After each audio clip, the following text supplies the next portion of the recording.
And now, for the people that you really want to hear from, starting with this legendary Husky, who was a 4-year letter winner here, played in the College World Series, but then had a coaching career that led to Montlake, where she went to the College World Series as a coach 8 times, including the 2009 National Championship. But,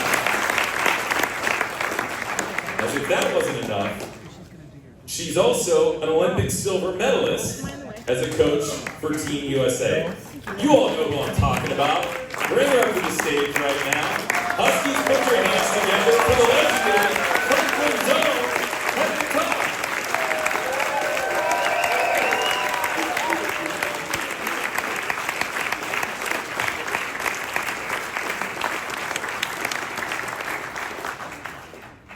Well, that was pretty awesome, all of it. Thank you. I have not been here for many years. Dr. McDavid would invite me often, and there were so many times where this summers were so busy that this was maybe the only week I had off, and then it wouldn't work. So this time I thought I need to come give my love to you guys because you are so important to us, just like Tony was expressing, in so many fibers in so many ways. I can think back to a moment that really shaped me. In 1996, I was in my 3rd year as a softball player here at the University of Washington, and we had made it to the World Series for the very first time. And for those of you that follow our sport, the World Series is in Oklahoma City, but this particular year, it was in Columbus, Georgia, because it was a showcase event for the 1996 Olympic Games. Wow. And our team was lucky enough to make our way there in the 4th year of its existence. And I remember hearing, after I believe it was our very first game, hearing a trumpet in right field there in Columbus, Georgia. And when you know your band, you know your band. And the whole team, we kind of looked at each other and we're like, are you kidding me? The band is here? And it was, yes.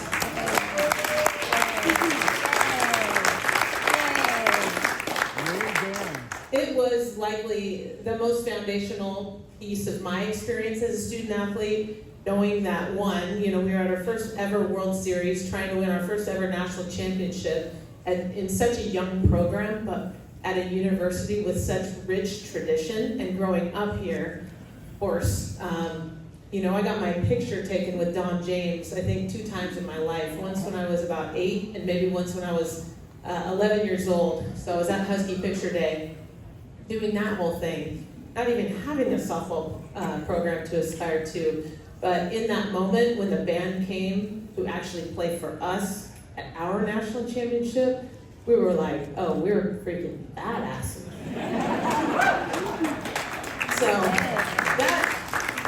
that was an amazing thing. And we can fast forward to many, many years through and how much the band has actually supported all of athletics, but softball specifically. It's a sport that traditionally, it's not like it's I guess you would say like tit for tat. Sometimes you see the band at some games, not our games, but other opponents and other schools, and maybe nobody's really there except the band and the team. But for us, softball, because of that moment and that group of students at the time who supported us, softball, we've been able to maintain that tradition with our program. And as you can imagine, it being a little bit of a non-traditionally supported sport with band, when our recruits come into town to a home game, when our opponents come into town and have to deal with the band and our fans, we believe it supports our foundational principle, which are these 3 letters, DJP. Okay, I'll tell you what DJP is. It's something that I learned from Coach Don James that same year, 1996. My coach, Teresa Wilson, was lucky enough to have Coach James, after he had retired, come speak to our team out there in right field. It wasn't the same stadium we had. This wasn't the same stadium. you could actually see the stadium from this stadium from our stadium, but now you can't. But Coach James was talking to us, and he taught us about this principle. It has a bad word in it. It's called the holy principle, the holy crap principle.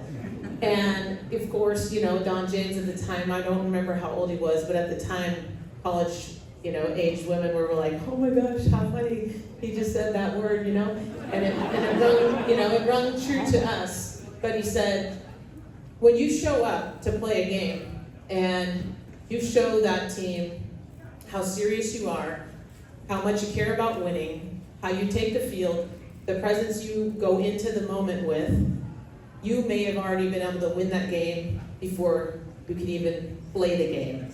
And that is the holy principle, which we renamed because we didn't want to have to edit it out every time. We call it the Don James principle. And you all, thank you, yes, you all who do what you do that so well in all that you do. But I'm specifically speaking to the softball side of things. We can only hold 2,000 people, maybe 2,200 if they're standing up there watching from above.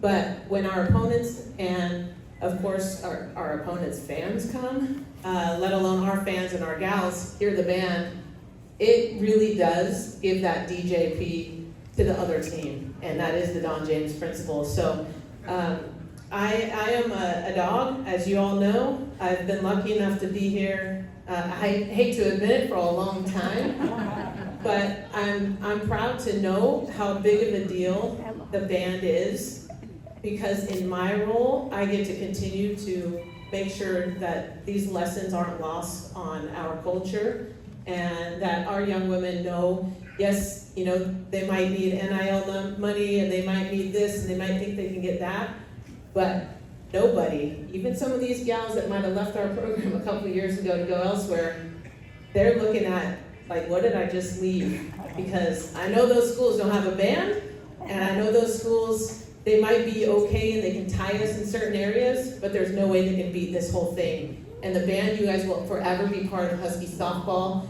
I just thank you guys from the bottom of my heart, and I just want you all to know how much your presence and what you do, the band specifically, and the program that supports the band means to me personally, but to our program and all of UW Athletics. So thank you for being here tonight, and go Dogs.